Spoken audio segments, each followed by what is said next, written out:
Welcome to another episode of the Coffee Roaster Warm-Up Sessions podcast. We have another guest on the episode today. We're going to be sitting down and chatting with Juan Diaz. Juan runs KWC Coffee, Nowhere Coffee, and I'll let him do all the talking about what they do because they do a lot of cool stuff. But Juan, thanks for jumping on the podcast with us. Thanks for having me. Well, Sergio's already pouring some batch brew. And Juan said, hey, quit sipping batch brew for 20 minutes of the podcast. So we're going to make this so speedy. we're going to have this dialed in. So, yeah, Juan, what's been one of your favorite coffees you've been brewing lately? You've been doing some like bar takeovers around the country. What I've noticed. Yes. What's kind of your favorite thing that you've been brewing right now that you're really enjoying? Well, personally at home right now that we've been enjoying is a lot of Los Nogales coffee. It's a new producer that we're working with that I think is going to be the next up and coming star and already doing big things. That's what I've been enjoying. And our personal brand and KWC, like the roasting side, I've been enjoying bringing the pendulum a bit back. And I know you guys will love this, but I'm bringing a lot of washed terroir coffees back. Just clean, bright, juicy, and telling all of our growers to like just wash everything. So our best coffee that I think was better than even our advanced fermentations was our washed Sidra from Paola Trujillo in Cauca. It's actually where I also sourced my competition coffee from last year. And it's just extraordinary. It tastes like everything you want a terroir coffee to have. It's floral, chamomile, jasmine. It tells you, hey, I'm like a geisha, but no, I'm not. I'm a sidra. I have spices. I'm sweet. And the most important thing that I know you guys appreciate and that I also appreciate in sourcing all types of coffee is balance. It has balance. It's so nice all throughout as it cools down. So that's what I've been enjoying.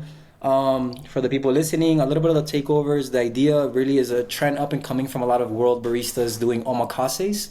Just coffee tasting for people to taste through a variety of things, but also be personal with professional baristas that maybe aren't at bar anymore. Mm-hmm. I started the first one here with Steven Martinez, which is our roaster in Medellin. We did 3 courses, an espresso course, milk course, and we did a signature beverage course, each matching with a small like appetizer. Mm-hmm, and ran through every coffee and process. And after we did it here, people started DMing us from the States.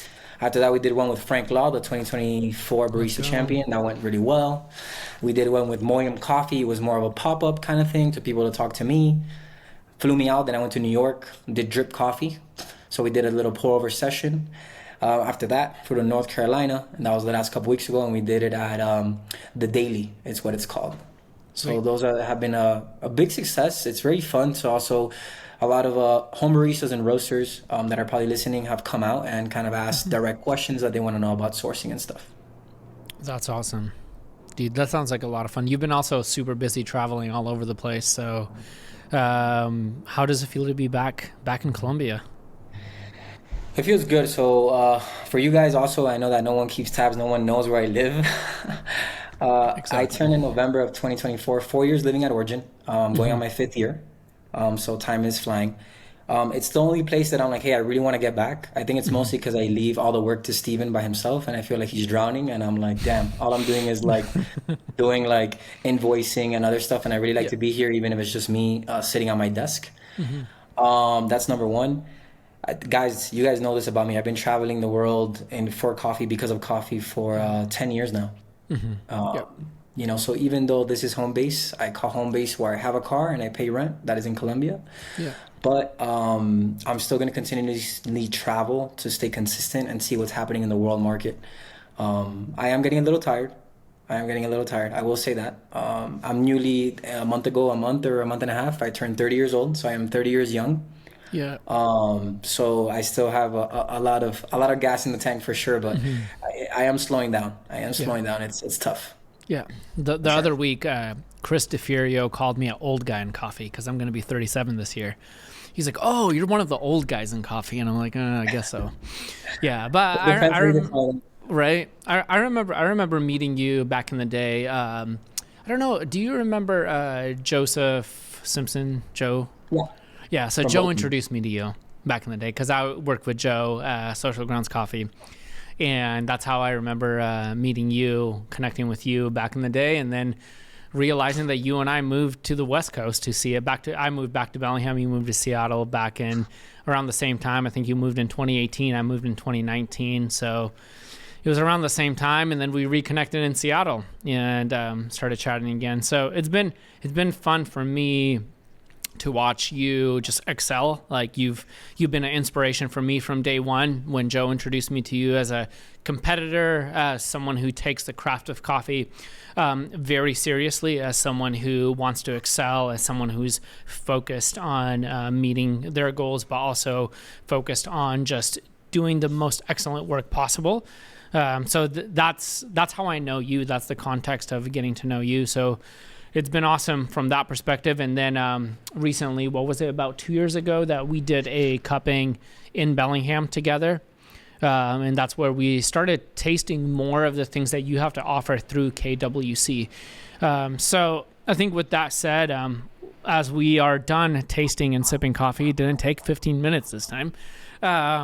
Let's jump into just chatting about who you are, how was KWC founded, and what's the core ethos of KWC? Those are great questions. How was KWC founded? KWC was founded around 10 to 12 years ago in Gainesville, Florida. It was a quality, I don't say specialty, by the way, so if anybody's listening and I don't say specialty coffee, we call it quality. It was a quality coffee shop founded by Day and Alfonso Guerrero in Gainesville, Florida. So I started as a coffee shop 12 years ago. I was around 18 or 19 at the time when I got hired there. And it was a multi-roaster. It was one of like the first of its kind.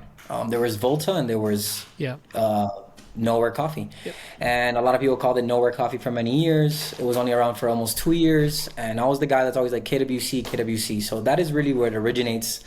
That's where I find my love for quality coffee and my competitiveness in latte art. Latte art really opened up a new world for me. I used to love to travel all over Florida. Fast forward a couple years later, I end up in Atlanta, Georgia. KWC just becomes a traveling barista, kind of finding his own. That was about 9 years ago. Then fully trained, a good base, and I always respect them a lot. And I always tell them in person when I can is counterculture. Counterculture did huge fundamentals. Like for me, I really treated being a barista like a sport.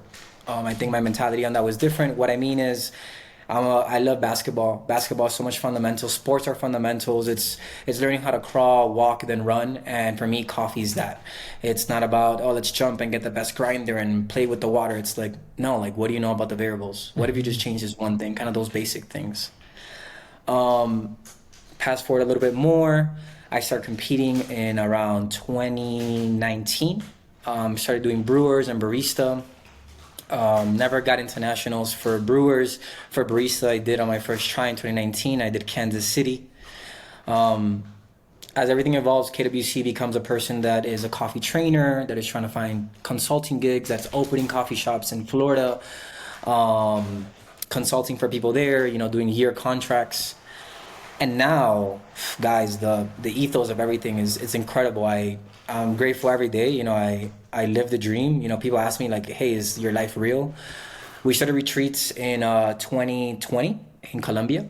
I moved here in November of 2020.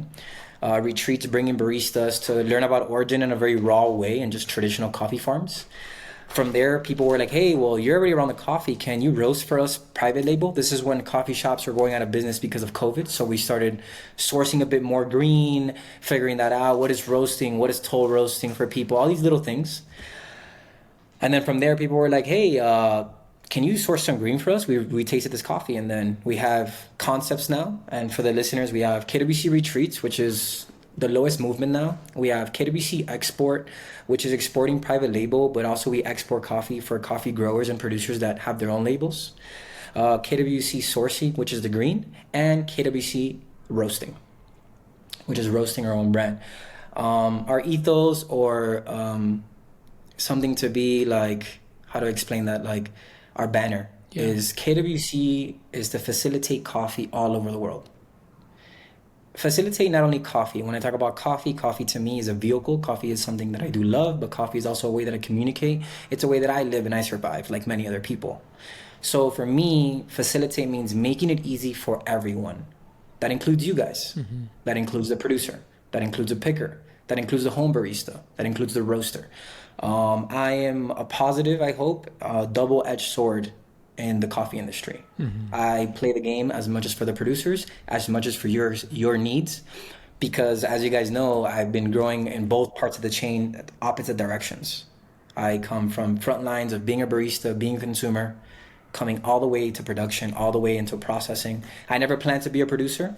I am good friends with producers around our ages, but it's been an incredible journey for me to go really, from cup to crop.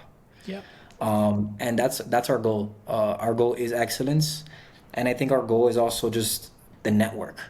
That's like our last thing that we've been talking about a lot, is building a network where you guys have a podcast. I actually love what you guys do as well, and seeing people have like podcasts and having like, for me, a network is something online that I could come and hear.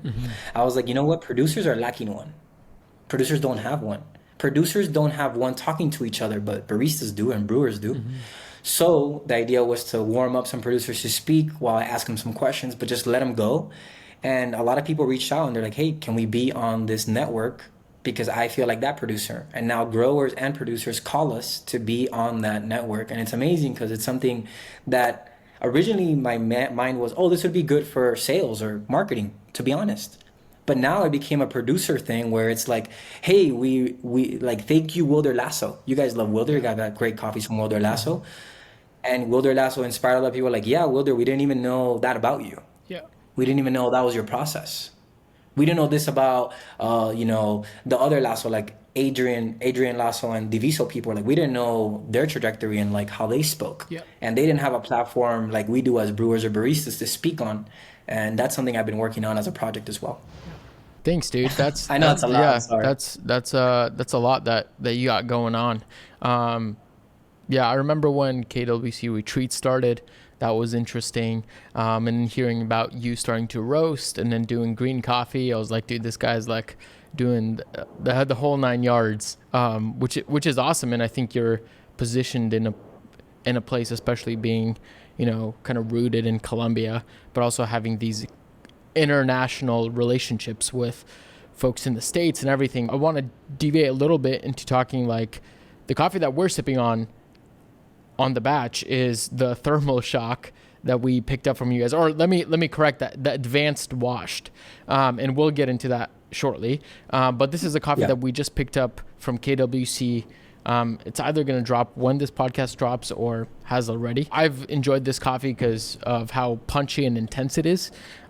Sergey, any comments on what you've enjoyed about this coffee? Yeah, I've also, one of the things you shared earlier, I've also enjoyed the balance. Yes, it has the intensity and the punchiness of a coffee that's like, quote unquote, processed very well, especially through the thermal shock process. But it also has great clarity. Like when I continue to sip on it, I just keep picking up new things on it, which to me is really intrigued. I think a lot of the times when coffees tend to lean very heavy on the processing side, you lose complexity and you just have punchiness. And a lot of the times when you talk about a coffee that's super punchy, people tend to think of one flavor, where in this coffee, I'm picking up multiple flavors that are both from quote unquote delicate flavors to very intense flavors. Like clearly tasted this Lipton raspberry white tea flavor on it that was juicy, super flavorful. And I was like, dude, that brought me back it brought me back to high school, because that's what they sold in my high school. And two, it brought me back to this very familiar flavor that combined both delicacy, acidity, and just sweetness, but not sweetness in the classic flavor of when we're talking about something round and big, like jammy. This is juicy. It's been one of my favorite coffees so far that we've sourced. Has been on the top list for sure. So I'm stoked on it. Yeah. That being said, Juan, you cracked a smile when he said raspberry white tea, and I don't know what that is, but why that made you smile, but we'll get there right now. So the point that why I took that rabbit trail is that we just got a coffee from you, and a lot of what KWC does is like facilitating that exchange of green coffee from Colombia to roasters in the country.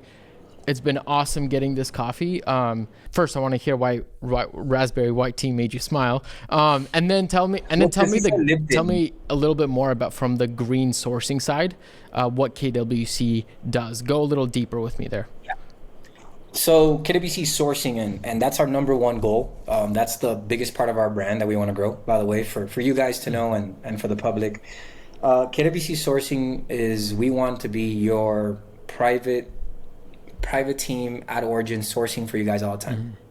My job is I want to grow my network or my team that is communicating with roasters, and that every time we're at a cupping, I can't have 10 Juans cupping all over the country, but I'm able to calibrate with Steven, and me and him are calibrated, and I let him know, hey, Mirror needs this kind of profile. We'll always be sourcing it, because we go through so many coffees, or we're getting coffee all the time, and we can't justify buying other coffee.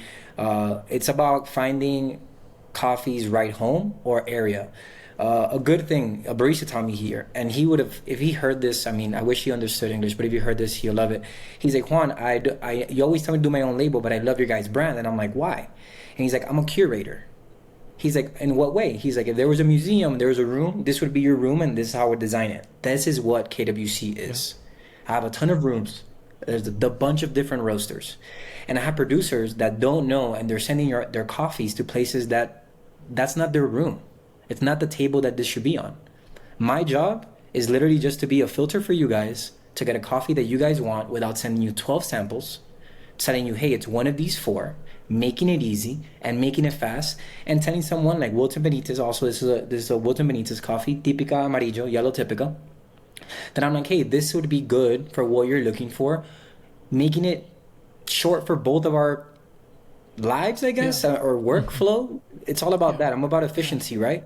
I could go ahead and be like any other source that maybe sources from Wilton, and no disrespect, and send you 15 to 18 samples.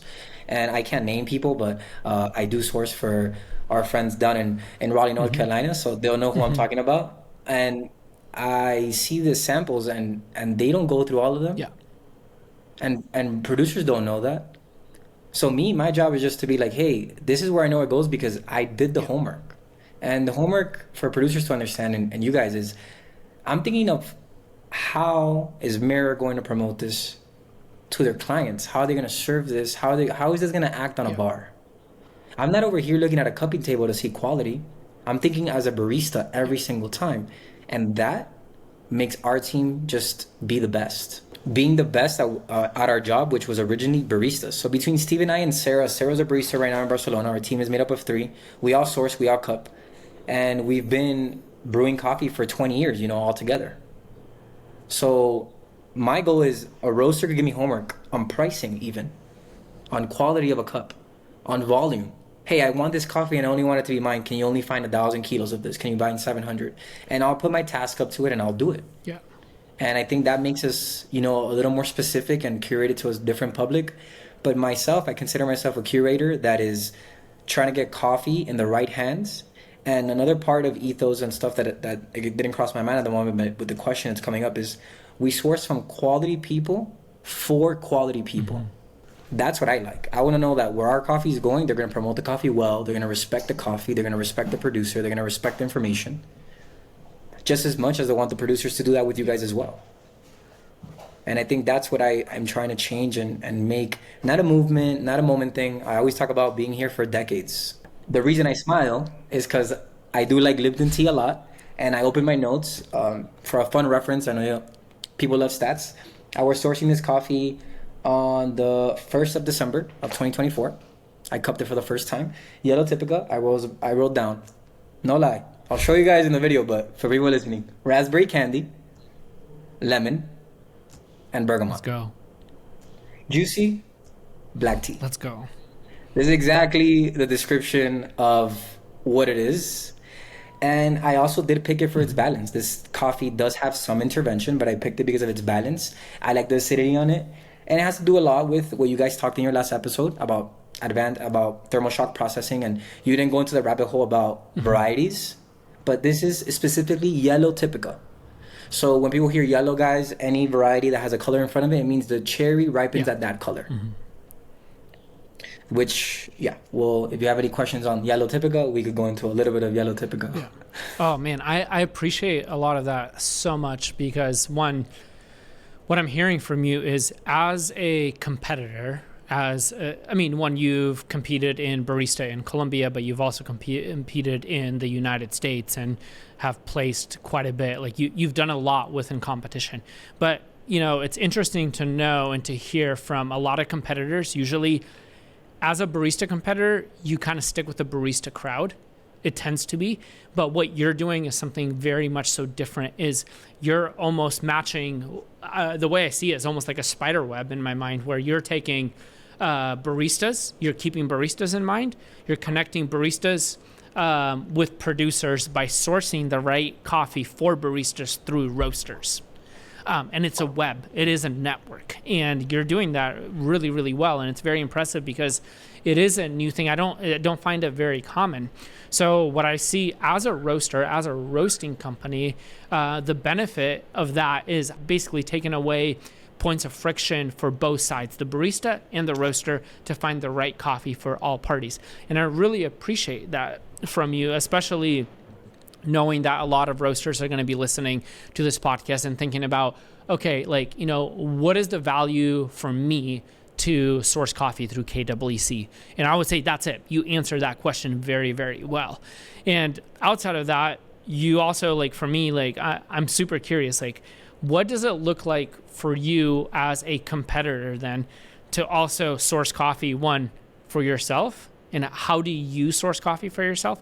What are you thinking about? What's your thought pattern? When it comes to barista competitions, I'm very open to change and to evolution. I evolved from trying to look for the best cup. I evolved from trying to look to what was doing well in terms of variety, right? So I think the start for any barista, right, if any barista and roaster are listening, is, starting with what does well. Geishas, Cedras, maybe the Serrano remains, what does well in your realm or your category of competition. So in 2023, I placed third place, and I had two great coffees from two great people you guys know one of them. I had one from Acaba Farms, who's my geisha. Good, yeah. Amazing coffee, clean, vibrant. But I'm not a geisha guy. And I did it purely to play a score sheet. So that's what I did. And then my second coffee was an advanced fermentation Cedro from Wilton Benitez. Sick. And I picked these coffees on clarity of flavor and intensity. Realized that I did do a blend. It was a 70-30 blend between these two coffees. So now that's just me trying to build a brand. And I use competitions for you guys to know also, now, as a way to showcase my network. I don't know if people know. For me, it's fulfilling in parts. And also I'm I don't know why it matters. But guys, when I source coffee, and I'm even with Wilton in the beginning, and he has national champions, but even a coffee grower, the moment that you tell them, hey, I've been a finalist in Colombia and the US, they're so happy that they're selling someone that knows the network like that. Yeah. They're just proud to be able to be with you. And I really level with everyone, So for me, it's a crazy position to be in. So I'm so grateful because of that. And then when it comes to sourcing these coffees, I now try to find what do I like and can I find the best version of what I like. So my favorite origin before moving to Colombia, it's not fair, right? Because Colombia has so many varieties and so many processes. We have coffee around, is Kenya. And the first coffee I learned how to cup when I was a barista 10 years ago, and the only coffee I always knew was on the table and I knew I wasn't going to be wrong, was SL28 from Kenya. I love that savory tomato soup. I love that flavor of what is this? Why does it taste so different? It's almost not coffee. I love that. From the wash, from the naturals. And now, 3-4 years down the road of me being here, now we have full grown SL28 trees in Colombia. So that's what I showcased. I was a finalist in October of 2024. I was 4th place in Colombia. I used 2 SL28s. I used an SL28 natural from Edison Argote and an SL28 washed with an advanced process of Paola Trujillo, where that Cedro's from. Talking about that, I tested those coffees that I loved and sourced those for other people, and I won Brewers Cup in 2025 in the United States, that same SL28. It placed 2nd place in Italy in the same year. And that just let me know, wow, I understand this now. I understand what is coming into this loop of a trend and what people are liking and what the world is looking at as quality. So when I'm cupping, I'm a very hard cupper, and I explain that when I mean hard cupping, it doesn't mean the score sheet. It means what I'm considering an 84. I promise you, it will land someone. They'll be like, "Oh, but this is an 86," and I'm like, "No." And I'm cupping very strict on all these qualities because I'm not thinking again in the cupping table. I'm not thinking only handing it to the roaster. Yeah. I'm thinking, what are Mark and Sergi going to do with this coffee, and what's the potential going to be of this coffee after they roast it in the way that they roast it? I know how to roast here at Origin. I don't roast every day. Do I understand the numbers? Yes, I do. Do I understand cupping through roasting? Yes, I do. If I had to roast, do I have to roast? Yes. Beyond that, I studied processing from masters like Wilton Benitez, one of the founding fathers of thermal shock that you talked about. Wilton Benitez worked for many, many years with Diego Bermudez, two of the founding fathers of thermal shock and advanced processing coffees. I work with Julio Quiseno and Julio Madrid from Cafe Uva. That nitro couture that went all over the world and got second place in worlds that tastes like watermelon candy, that's him. Culturing, the term culturing, born from him. These are my teachers. These are the people that I've really learned from a lot. And then personally just going to the farms and being there hands-on and seeing what's actually working and not working. So it's so much, right? Like, I know Mark, every time we sit and have dinner, he's like, "Dude, what do you do?" And I try to do everything the best at the full potential. The dream, what do I want? I want to source coffee for the best roasters in the world, and I only always want to source the most quality coffee from the most quality people. And that's the goal with KWC. If it's a niche, if it's something small, I know people are like, "Oh, but the volume," and I'm like, I want to sell coffee to my great friends that I've been in coffee with 10 years, help them grow, and share real information. I've had people, guys, I know I'm going on a little tangent here, but people have not bought our coffee because I don't have a 4-page PDF telling you a biography about the coffee farm and about the producer. And I feel like KWC is like, guys, we're not heroes. I gave a perfect example the other day, and my roaster's gonna laugh because we just talked about it. There's Superman and Batman, and they're both heroes. We got the Dark Knight, and we got Superman that's always trying to be Superman all the time. And everyone in the coffee industry always wants to be Superman, and I get it. Guys, I'm not a hero, but if I have to pick one, I'm gonna be Batman. I got a lot of evil in me, and to be evil, you need to have evil in you to do good. And you can only understand evil through that. And that's how I source, guys. Like, I get it. Like, I understand like who I'm buying from, and if they want to do business, we do business. And if they want to be friends, we can be friends. Sometimes we can't be both. And that's what we want to be. That's what I want KWC to be: real, raw. No terms. I don't believe in all these greenwashing terms. No transparency, no sustainability. I know that's in here and what we talked about. Relationships. Yeah, I love them, but I will tell you what type of relationship we have. Are we friends? Are we business partners? It's been hard to change that chip, but guys, I feel like in the most humbling way, if there's anyone that I know that could do this job, it's a job, right? It's my career. In this type of way, just how you mentioned, Sergi, it would be me. I'm first generation American born in my entire family. I'm the first generation that's living the American dream that we thought existed in Colombia. Yeah. I came back. I got adopted by coffee. I don't have no producers in my family. I didn't go and say, "Oh, I'm going to be good at coffee because I'm Colombian." No. I didn't pick it that type of way. It picked me. It was something that I'm like, wow, I think I'm really good at this. And a lot of people invested in me and saw a lot of potential.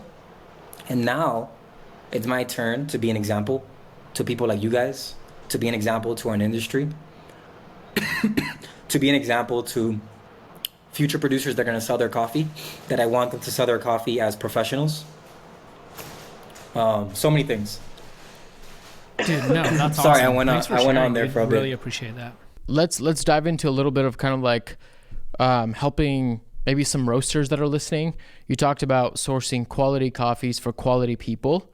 Let's say there's a roaster out there that is like, man, I want to take my roasting to the next level. I want to do better. I just want to, again, if they just shared that ethos of saying, hey, quality people trying to do quality stuff and quality work, how would you direct them, or what kind of advice would you give them in terms of like, how can they be better as roasters, but especially level up on the sourcing side? Say they don't know you, say they're just working with importers, exporters, something in like just broadly speaking.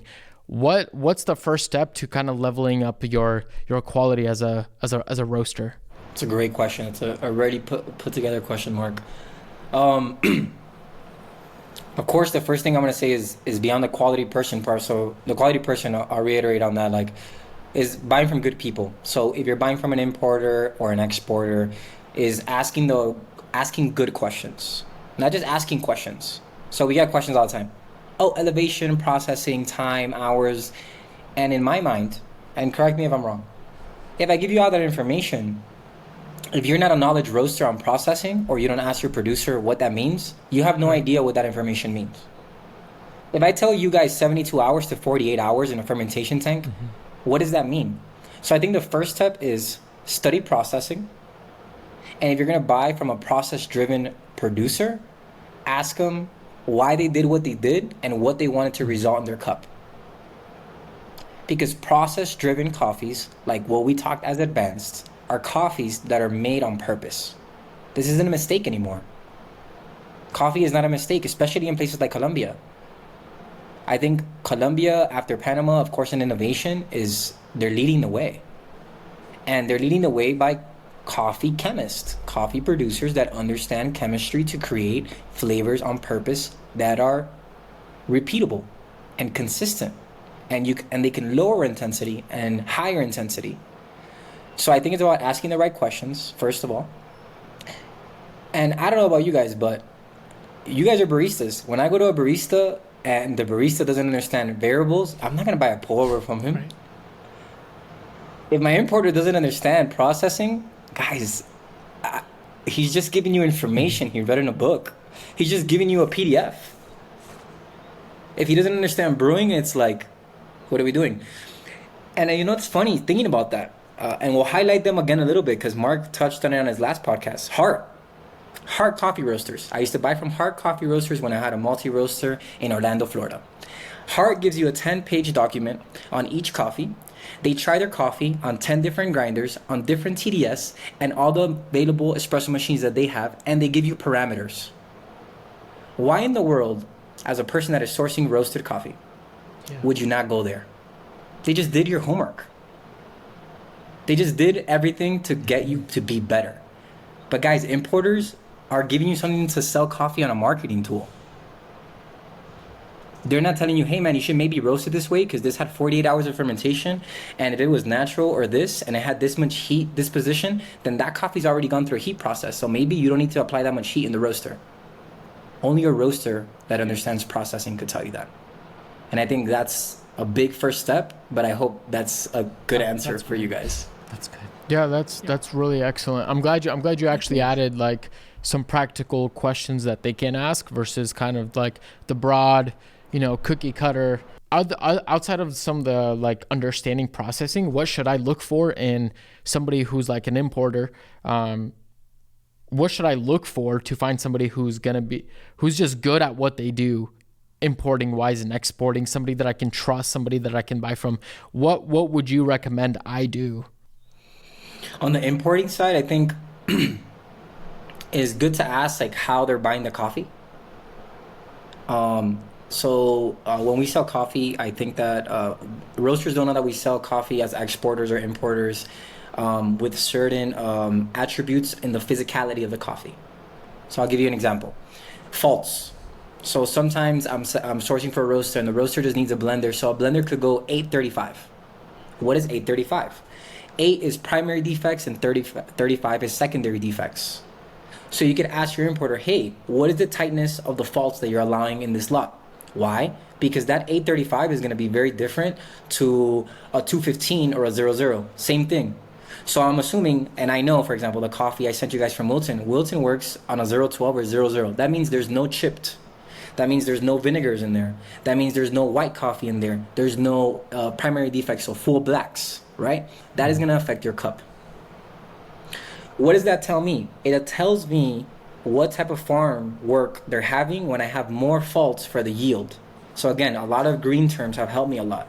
So buying, the terms that we use here is if I buy 90 to 94 kilos of coffee parchment, I should have 70 clean kilos. But guys, sometimes I'll have like that Cedra. That Cedra's factor, it's called yield factor, is 88. That means I only have to buy 88 kilos of that coffee to create a 70 kilo Yeah. bag. That's amazingly clean. That directly affects my cup. That tells me already, as an importer and a buyer, wow, that's gonna be clean. It's gonna be bright. It was dried quickly and evenly, and it was harvested at right processing. Because what gives me this factor? The mesh size, how big the seed was, how big it grew. Did they ferment too long? So when you ferment a coffee too long, so when you get into honeys are 108 to 115 sometimes, yield factor. That's a lot. You have to take a lot of stuff that's bad from the fermentation there, right? This helps you know what type of quality work they're doing at origin That's at the beautiful. farm. In terms of importers, guys, the importers, they do cup, right? So asking what roaster they're using to cup, what are their inputs, outputs? Have you ever over roasted this coffee? Have you under roasted this coffee? I know it's tedious, right? But I could tell you, I need to over roast some stuff and I need to under roast some stuff because maybe the style that KWC does is not the same as Mirror. But if I go to everyone and I'm like, this doesn't work on a light roast, I want to be able to tell you guys, hey, this is not going to work at a 30-second development percentage. Or 30-second caramelization time. It's not going to work. We need to apply more heat at the end of that roast. Something where you could help the roasters That's really grow. excellent. Hopefully that was a little bit of a round answer. Yeah, no, that Really that good. was killer. That's really good stuff. Say I know you've done a little bit of sourcing for competitors. Is that correct? How many? Because competition was just right here, just recently. How many competitors did you source for? So for Brewers Cup, I was super proud. We had coffee. 7 competitors used our coffee out of it was Excellent. 18 brewers or 24, and 7 of those coffees made it to semifinals, and we had 3 coffees in the finals, and we had first place, second place, and Wow. fourth place in Brewers Cup. In barista, it was a little more complex. We did know some people that forced directly to the producer, which is awesome. But we technically only sourced for Isaiah Shees from Archetype Coffee. He placed second with an Ombligo Natural Advanced coffee for barista. Right now, so far, in finalists, we've sourced for Isaiah, Justin Bull from Indianapolis from Brewers, and Filippo out in Italy. First time competitor, first time in incredible. finals, and second place. This is a guy, guys, this was me putting the things I told you to a test. And I want to share this fun story. He told me like every barista that I've ever trained, and it's growing the number. I want to win. And I said, okay. I sent him 6 coffees, and I wrote milk and espresso. So I put E and M, and I said, this is my suggestion. I said, each coffee has its pair. So I put Nogales, I put Wilton, and I put Edison. And I said, you pick it. And if you pick any of these, you're going to do well. And he believed me. He never switched on from milk to espresso or anything. He believed me. He kept the pairs together, and there's your result. I mean, the rest of the work was totally him. I helped really little in terms of like delivery information. But I knew that these coffees have already performed well in other competitions. In my own competitions, I saw like the range in flavor that it could go. I saw that it was something also coming up. A big things that competitors ask, by the way, and people listening and roasters that want to roast for competitors, unfortunately, they don't want the big names anymore. Competitors want something new all the time. Every year, they're like, who do we not know? Well, they hit up Nowhere Coffee. Hopefully that is no pun intended. Nowhere Coffee, you know the people, you know the process, and you know where to get the coffee. That's the goal. That's what KWC is. So if you want someone that you don't know, hit me up, and maybe I hope that our crew knows them and they're coming up, and then we get them on time. So that's actually a good segue to like what I was gonna ask, is that these competition level coffees that are like on a national stage, on the world stage, let's say a roaster like Mir or like any roaster just listening to this, and they want to source coffees on that level too. Putting myself in the shoes of like a roaster who's like, man, I want to source these really next level coffees. I just don't know where to go or what to do, or who do I get a hold of, but also seeing them appear on different menus. Do you see where I'm going at? Just come I think to it's Juan. gonna sound funny. My first answer that comes out. Yeah. No. My first answer is, if you're a roaster sourcing those coffees, I'm gonna assume you're roasting it for a competition, right? So you're roasting it for a Maybe. competitor. You need a barista. Like True. you need True. someone that's gonna know how to Yeah. like handle these coffees. The thing is, we talk about exceptional, right? And it's so hard, guys. And you guys know that we're like, what is exceptional? And what is quality? So for everybody listening, the coffees that I sold for competition were no more than $24 a kilo. Very important thought. $24 a kilo is going to be under $12 a pound. Why do I share that? Expensive doesn't mean extraordinary. The most expensive coffee doesn't mean it's going to win. The most complex coffee on the coffee table and a brew table is not maybe the best coffee that you want to use to do an espresso when you have 5 people looking at you and you have 15 seconds to do 12 drinks. Okay. Yep. Right? So I think roasters are like, oh, well, we want the best coffee, so let's go to Panama or get the most expensive Colombian coffee. No, sometimes just maybe that wash sidra that if I extract it 3 seconds under or over, it still tastes, you know, like what? An amazing wash sidra is going to be that winning coffee. And people don't look at it that way. Sometimes maybe me just saying it's going to taste like raspberry with a pineapple acidity, long and lingering in the finish, and a flavor of fresh raspberry. They want to say it's going to be a bouquet of flowers and roses that I only extract when it hits me exactly at 27 seconds with an extraction of 42 grams. Guys, that's a hard that is an exceptional coffee that is not going to let just any barista extract it. So I think it's changing the perspective on like what is exceptional and what are we trying to play? What is the game in competitions, right? So we're focusing on competition, right? So it's clarity of flavor and also like what coffee is not going to beat me up. I give you an example that I always give. I love cars and I love animals. So here we have horses that are level 1 horses in Colombia, one of the best horse countries in the world, horse countries in the world. And we have something called Paso Fino. If you've never been on a horse, I'm not going to give you that horse. It's going to throw you off. Same thing with coffee. If you know how to drive stick last week, I'm not going to give you the Ferrari. Same thing goes for a roaster. I mean, if you're like, oh, I'm a roaster, I started last week. Can you send me the Panama Geisha that's $1,000 a pound? I'm like, what? Yeah. What level are you in? Continue to raise that level, but don't think that it's not in the realm.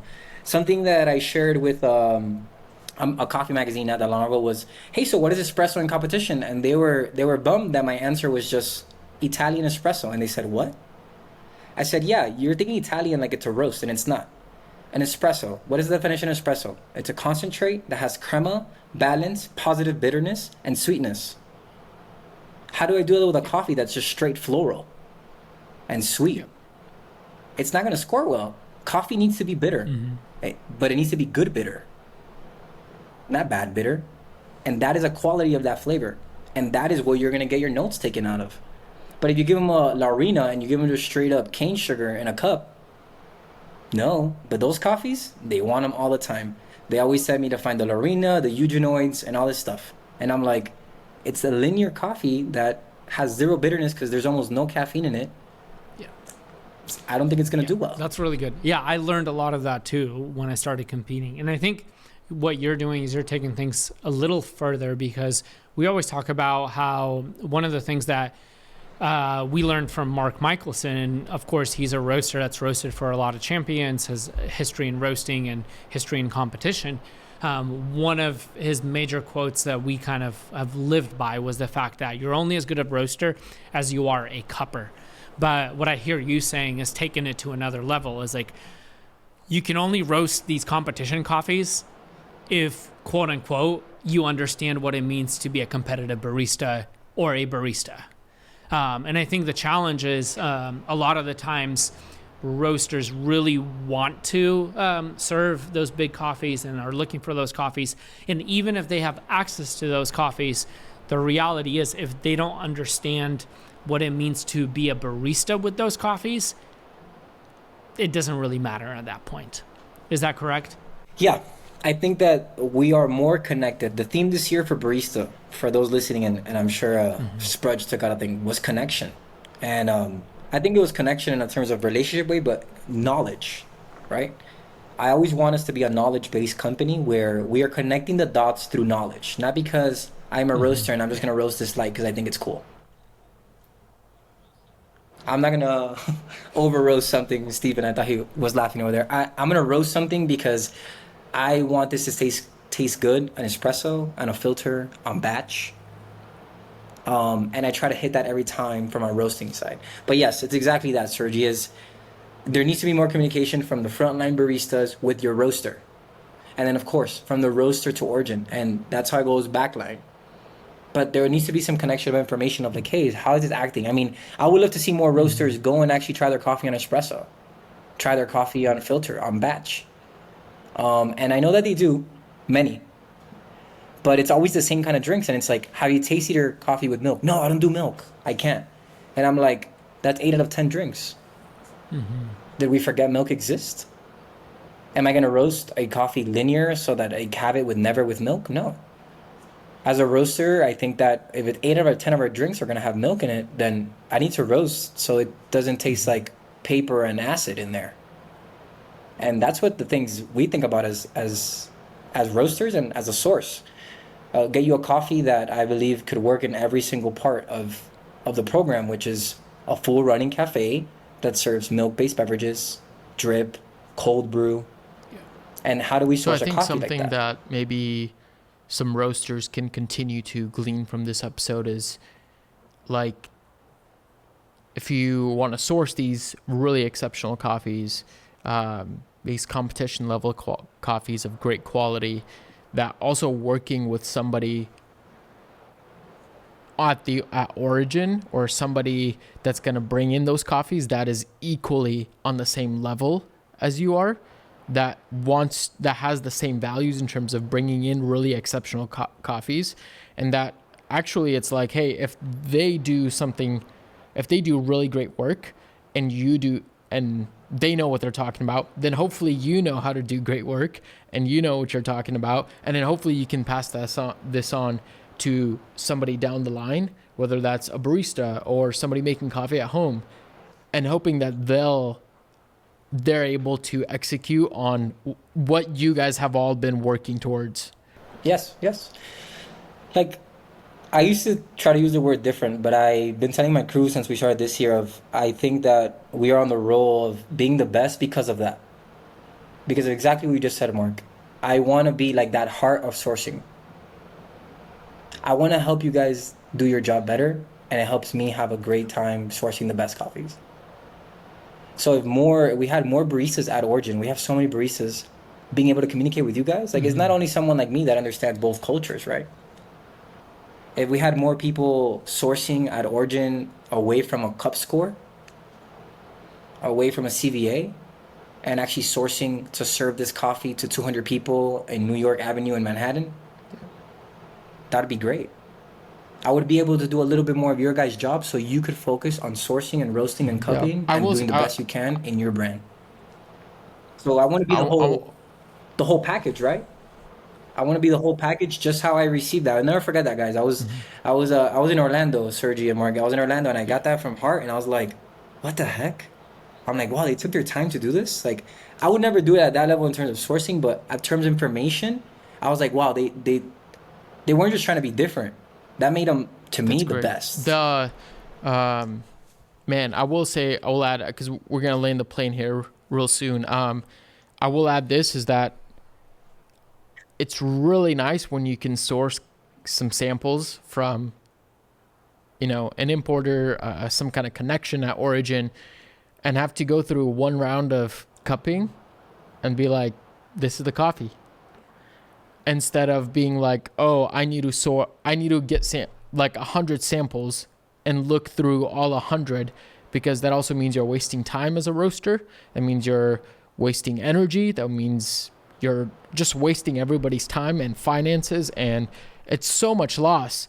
But when you can just like order from one brand or one connection like Juan, and then boom, you cup like a few samples and you're like, there's a golden nugget in here.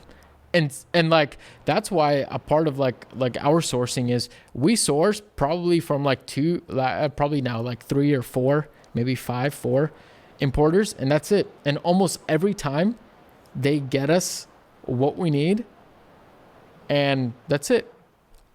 I'm like usually 80% confident that if I get samples from one of these 4 or 5 connections, it's gonna be a snag Yeah. Can I ask you guys something? Do you guys buy coffee from other roasters? all the Yes, time. all the time. That makes you a better roaster. If you want to be a better importer, and I go to Mirror, you know what I would be doing as Mirror KWC? Be Yep. like, have you ever had my coffee? And if your importer said, no, I've never had your coffee, then they're not gonna get you the coffee. Anyone Yeah. that I talk to, just like you guys, I've had your coffee. Yeah. And that's gonna make you better. And that's gonna help you source better. Ask the people that are getting Yeah. you your coffees, like, have you had my Yeah. coffee yet? Have you Yeah, seen and my that's label? that's the beauty of And that's a great thing. marketing, but also, I mean, I think of Ilsa, for example, they have their little information card. I think as a roaster, if you're not buying other people's coffees and not reading the information, then like you're missing out on, and literally they're giving you the information of where they source this coffee, how they source this coffee, and who to look out for. And, it takes not a lot of energy to connect the dots and know who you're working with. Like for us, we made great connections literally through relationships of other roasters and found out like, oh, this is a importing company that we see eye to eye. They cup similarly to us. We're dialed when it comes to, our palates. We're calibrated, and we can trust these folks because one, we've tasted their coffee from, who knows, another roasting company, and we like that. So yes, you're 100% right, and I think that's one thing that isn't spoken about a lot from a roaster's perspective is, you should be regularly consuming other people's coffees. And can you have a normal coffee? Like, I won't name people, but in my past, when I started in Colombia, I had a colleague that he would never take coffee from coffee Wow. growers. Can you believe that? He would never drink it because he's like, it's not good. It's just full of sugar, or it's burned. It's equivalent to what you would say diner coffee at the destination. And I never knew why he would do that, but I would always take it. And what I learned was, if I want to be a better cupper, Yeah. I have to find quality where people don't see it. Because those coffees were from really nice people. And even though it was full of sugar, I try to find attributes in there. And if I can find something good in there, I can find something good in every single cup. Me and Justin, we were just together, sourcing his coffee in Stateside, Justin Bull from the Brewing Champ. I've had the most diner coffee I've ever had in a while. Like 3 days in a row. We just went and we had diner coffee. And you know what was cool? That of course coffee's evolved a lot, but we said, wow, diner coffee got so much better. Dude, like taste everything from everyone. And that's gonna make you better, because if you don't know what's bad, maybe the thing that you thought was bad 5 years ago, 6 years ago, maybe it's not that bad. Yeah, that's so dope. Maybe you're just not that good at roasting. Dude, Juan, thank you so much. Any last thoughts as we just literally just Last thoughts is, what do you guys think advanced fermentation is? Because that's a you never touched on advanced. I know it's a whole like 20 minutes, but what do you guys as roasters think advanced is? I made a whole post. I was actually inspired by by Mark, because he's like, hey, what's this? He was the 5th roaster that asked me this month, like, yo, it says advanced. What is it? I'll explain it real quickly. Advanced, I changed the whole thermal shock and co-ferment and thing as KWC. I created this idea actually side by side with Wilton Benitez. A lot of his stuff is going to start saying advanced. Because thermal shock, I told him, I'm like, it sounds scary, and now there's so many thermal shocks. There's hot, there's cold, there's 30 seconds, 20 seconds, 10. What does it mean? And I was talking to my roaster, and guys, just thermal shocking your coffee doesn't mean it's going to be good. Advanced means this is from an advanced farm. This is from advanced processing. This is somebody that knows what's going on. Even if it's a strawberry coffee that is linear and maybe it just tastes like one thing, that was on purpose. That's what I believe is advanced. It's an advanced producer. It's a modern coffee. Now, the other stuff, we're sending it as terroir. And I hope that everybody these days in the quality industry understands what terroir is. And anyone listening and learning, of course, I understand. Terroir is the ground, tierra, what the ground gives you. traditional processing. Advanced is going to cover co-ferments, inoculated, cocktails, yeast, flavorings. All this stuff is going on. That's all under advanced. You cannot just add a flavor to a tank and say, I'm going to have peaches tomorrow. It's not like that. Everybody's taking different steps. There's different... Guys, I know that we can't do this list long, but I want people to know that there's over 10 versions to get flavor into coffee by chemists that have taught me here and told me and my roaster, hey man, there's 10 different avenues that they could use to get there. Mm-hmm. Some include not even no thermoshock. Some include no culturing, no making a flavor, no buying a yeast powder. Some are very artificial, but what is artificial? People are buying powders to add a flavor. Yes, guys, this is true. But where you buy these flavors, there's a very expensive organic compound and there's a very artificial compound. Very different prices. So people were like, oh, but that co-ferment, it's $9. And I can't name who it is, but it's fine. Or $10. I'm like, yeah, they're buying the very expensive stuff and it's very controlled and it's going to be the best co-ferment you're going to get. Juan, you just I asked for a nutshell and you created a whole podcast episode. Because I'm like dying to ask, is that maybe there's got to be at least some kind of communication done by the roaster, then at least maybe to at least explain to me, like for example, I buy coffees from other roasters all the time for the reason that we talked about. Like literally they're on our cupping table, almost every cupping session. Should there be then more just communication to the customer buying coffee of like, hey, what this is, so I at least know what I'm getting? Or what's your take on that? Because I'm very curious actually. Again, we're not starting a whole podcast episode. Maybe we just need to have you back and just do one that's like just processing.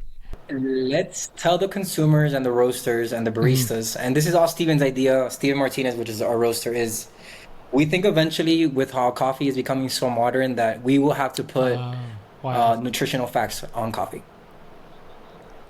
It will get to that level.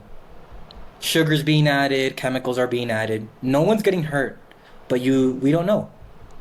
But I think that's where we're headed for everyone.